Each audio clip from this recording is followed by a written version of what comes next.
Obviously, we've seen political assassinations in this country, even in recent times, but your father was also shot at, hit in the ear when he was on the campaign trail more recently.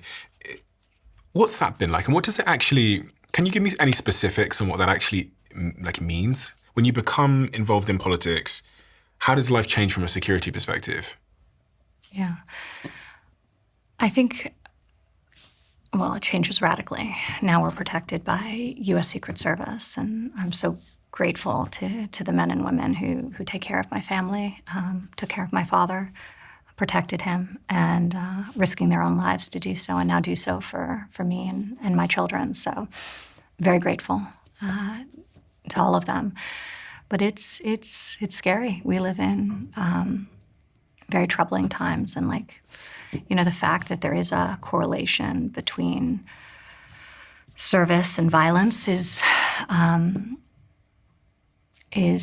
terrible in and of itself. But that's the world we live in. So I have to acknowledge that reality and defend my family as best I can, and make sure they're protected. And I'm very fortunate the Secret Service are the best in the world at doing that.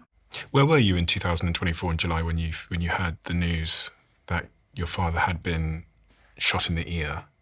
There was an assassination attempt on his life. Do you remember where you were? And what's that like as a daughter? What are all the feelings and thoughts?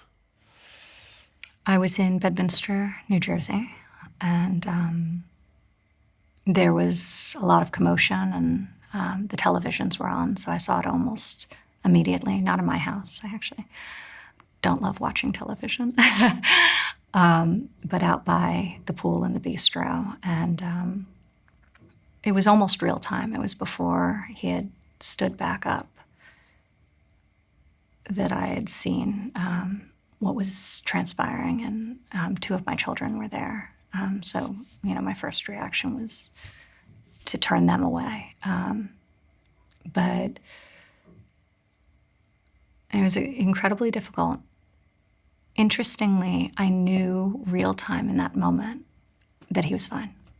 I just knew that it wasn't his time. So I was horrified, and I was scared, and I was protective of my children, but I didn't believe the worst possible outcome had transpired, thank God. And thank God it hadn't. And then I saw him that night when he came home from the hospital, because he was also staying. That morning he had left from Bedminster, and that evening he returned after he left the hospital. And it's late, 1, 2 o'clock in the morning, and Jared and I stayed up, and we met his car as he was pulling in. And I just feel like just incredibly lucky that he was protected on that day. But it's, when you can't take things for granted in life, and I've learned that in numerous ways, that being one of them. When my mom passed prematurely, when my husband had a scare with cancer, all of these challenges that remind you how finite and how precious every moment of this life we live are, make you realize you just can't take anything for granted. And I think as you move through them, and, God willing, you're able to, and we were so fortunate that day that this was a failed attempt to take his life, not a realized one. But I think you recommit to sort of love and connection, and to a recognition of how short our time here on Earth is, and how you have to value it. Someone shooting at your dad and trying to kill your dad. This is quite a difficult question to ask, but it's like if most of us will never be able to relate to the fact that members of the public want our parents to be deceased. And that's the reality of the situation for your father, is someone shot at him, was trying to execute him publicly. And I wonder how that, again, doesn't make you negative to the world. Because I don't allow it to. What does that accomplish, being negative towards the world? I think that brings more negativity into the world. Even for the person that shot at your father? There's a lot of sickness there, and I think that forgiveness is a difficult thing in this regard, but I think you have to, his living was a blessing. So I could look at what happened and be rightfully traumatized by the experience. And nobody could really argue with that, but you have to move through it. And on the opposite side of that is the fact that he's with us today, that he didn't die, that my father is alive. And that is an extraordinary blessing for me as his daughter. In life, you have a choice only in how you respond.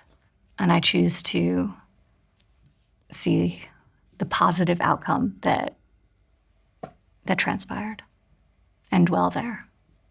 The mind plays out scenarios, right? The mind plays Sure. out the scenario that where he didn't make it, where he turned his head in the other direction, the bullet hit him, and you presumably you've played out that scenario of how different life would have been. And Well, seeing it on repeat for months on television, on the news, was certainly not the easiest thing. And that's part of why I even before I never loved watching the news. I'll read the news, but no, I mean, he's here.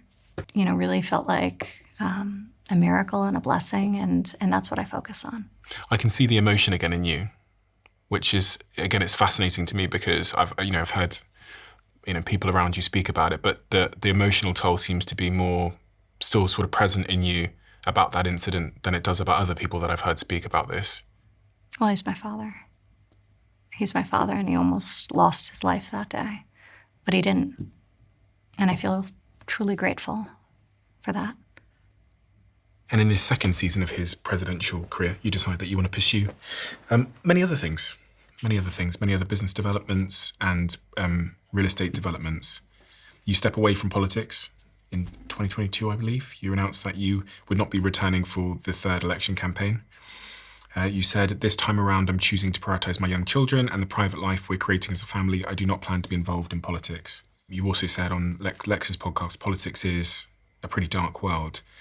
There's a lot of darkness, a lot of negativity, and it's just really at odds with what feels good to me as a human being. I was thinking this earlier on about 30 minutes ago.